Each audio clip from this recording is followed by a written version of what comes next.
Marami po ang natakam at nagutom nung makita nila itong aking bibingkang kasabang ginawa. Alam niyo po, hindi na kasama ang oven dito. Walang kasamang oven, walang pasingawan. Basta ang ginawa ko po, niluto ko lang sa kawalit, ibinahagi ko din niya sa ating magaganda at mga friendly na nani dito po sa Chicago at nagustuhan naman. Panoorin niyo po. Look at this, everybody. Bihira po akong pumuri sa mga niluluto ko. Isa ito sa napakasimpleng cassava cake na ginawa ko na hindi kinakailangan ng oven, pero masarap. Kita niyo yan? Kailangan niyo po ba ng oven kapag kayo'y gumawa ng cassava cake? Ano sagot? Hindi. Ganito po ang nabibili namin dito sa Amerika. Hindi ko alam sa inyo sa Pilipinas kung may ganyan kayo. Pero dito, kapag walang fresh na kamoting kahoy, pwede nyo nang ito ang inyong bilhin. Ang total weight po nito, 16 ounces, 1 pound. Nakalagay, 454 grams. Ito po ay frozen. Tinunaw ko na, malambot na. May kasamang tubig. So ngayon, ang gagawin ko, tatanggalin natin ng tubig, sasalain natin. Igaganon ko lang na igaganon para tumulo ng tumulo yung tubig. Hindi natin kinakailangan yung tubig nung ating kamoting kahoy. Hilaw pa to hindi pa po ito luto. Frozen lang tsaka grated. Pinadali lang ng konti ang buhay namin dito sa Amerika. Tatapon nyo yung tubig na yan. Tinanggal ko na po yung tubig at inilagay ko na yung ating kasaba. Ito naman ang malagkit ko. 1 cup lang ilalagay natin. Ito naman, asukal na pula. Haluin nga muna natin sandali ito. Wala nang itlog to nagtitipid tayo. Dadamihan nyo pa ng itlog. Kung ititinda nyo ito, dumami pa ang puhunan nyo. Gamit tayo ng isang latang coconut milk. 400 ml po ito. Haluin na natin. Okay. Let's turn on the heat. Painitin natin yung ating kawali. Non-stick po ang ginagamit ko. Tapos, i-coat natin ng cooking spray para hindi manikit. Pero kung gusto nyo gumamit ng melted butter, bahala kayo. Okay, mainit na. 1 cup at kalahati. 1 cup at kalahati nitong ating kasaba.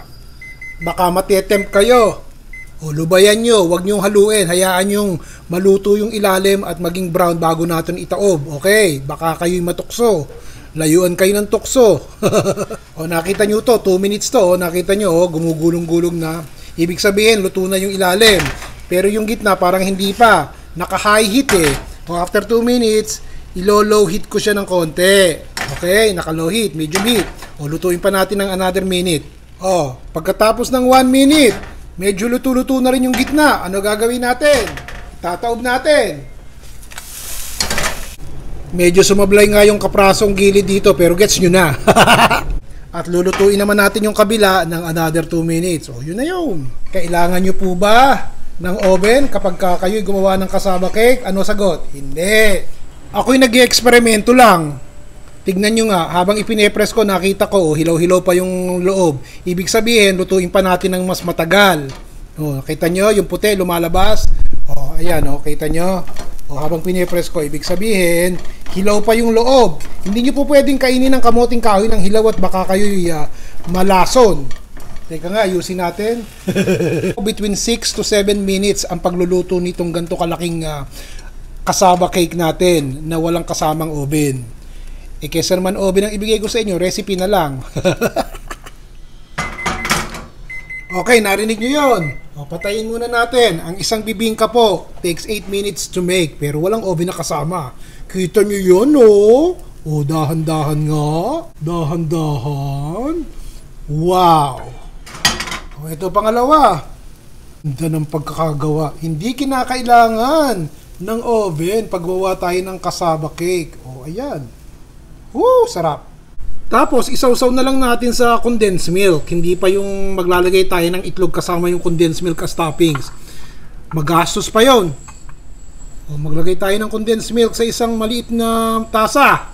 Ito yung panghuli. 3 bibingka pa lang pwede natin gawin dun sa ating ginawang batter. Look at this, everybody.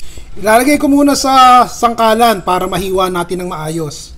Okay. Wow. Tignan nyo nga yan. Isang hiwa pa. Isang hiwa pa.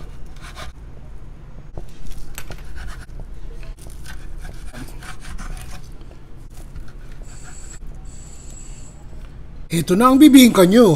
Kung yung brown sugar na nilagay natin hindi pa okay sa inyo, di isawsaw nyo sa condensed milk. Naku po.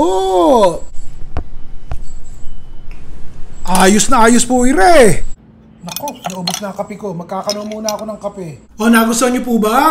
Ilagay nyo naman yung comment nyo din sa babat nang mabasa ko at ako naman ang matuwa. Bukas po, iba naman. Ron Bilaro po.